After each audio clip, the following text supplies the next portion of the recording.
Alfred Wegener, Science, Exploration, and the Theory of Continental Drift, by Mott T. Green. Introduction.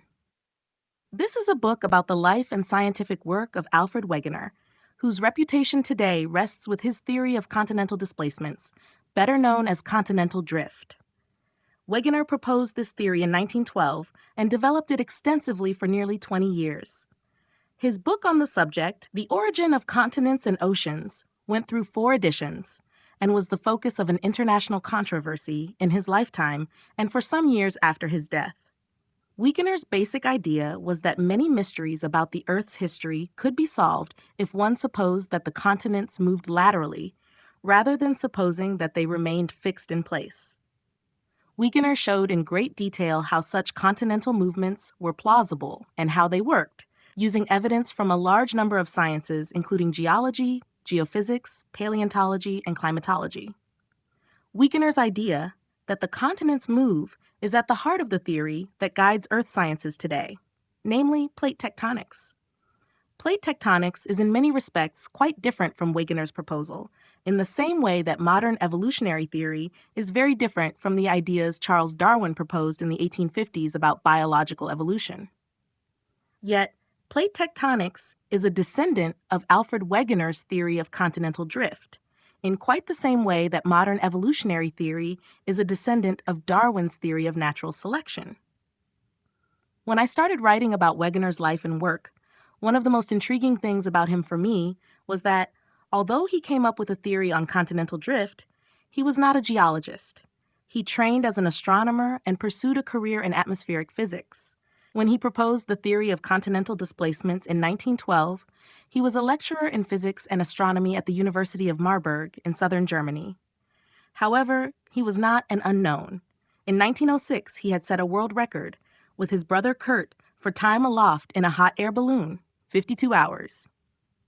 Between 1906 and 1908, he had taken part in a highly publicized and extremely dangerous expedition to the coast of northeast Greenland.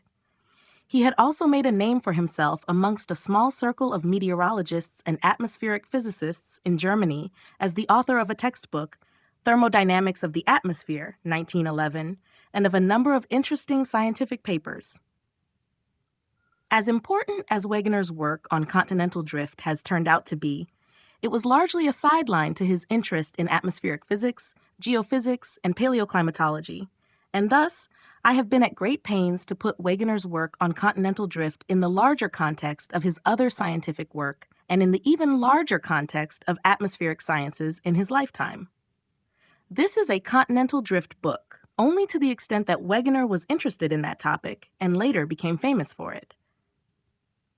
My treatment of his other scientific work is no less detailed, though I certainly have devoted more attention to the reception of his ideas on continental displacement, as they were much more controversial than his other work.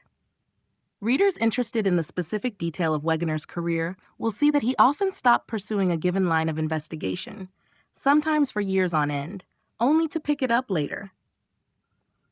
I have tried to provide guideposts to his rapidly shifting interests by characterizing different phases of his life as careers in different sciences, which is reflected in the titles of the chapters. Thus, the index should be a sufficient guide for those interested in a particular aspect of Wegener's life, but perhaps not all of it. My own feeling, however, is that the parts do not make as much sense on their own as do all of his activities taken together. In this respect, I urge readers to try to experience Wegener's life as he lived it, with all the interruptions, changes of mind, and renewed efforts this entailed. Wegener left behind a few published works, but, as was standard practice, these reported the results of his work, not the journey he took to reach that point. Only a few hundred of the many thousands of letters he wrote and received in his lifetime have survived, and he didn't keep notebooks or diaries that recorded his life and activities. He was not active, with a few exceptions, in scientific societies, and did not seek to find influence or advance his ideas through professional contacts and politics, spending most of his time at home in his study reading and writing, or in the field collecting observations. Some famous scientists, such as Newton, Darwin, and Einstein, left mountains of written material behind, hundreds of notebooks and letters numbering in the tens of thousands. Others, like Michael Faraday, left extensive journals of their thoughts and speculations, parallel to their scientific notebooks. The more such material a scientist leaves behind, the better chance a biographer has of forming an accurate picture of how a scientist's ideas took shape and evolved. I am firmly of the opinion that most of us, Wegener included, are not in any real sense the authors of our own lives. We plan, think, and act, often with apparent freedom, but most of the time our lives happen to us, and we only retrospectively turn this happenstance into a coherent narrative of fulfilled intentions. This book, therefore, is a story both of the life and scientific work that Alfred Wegener planned and intended, and of the life and scientific work that actually happened to him. These are, as I think you will soon see, not always the same thing.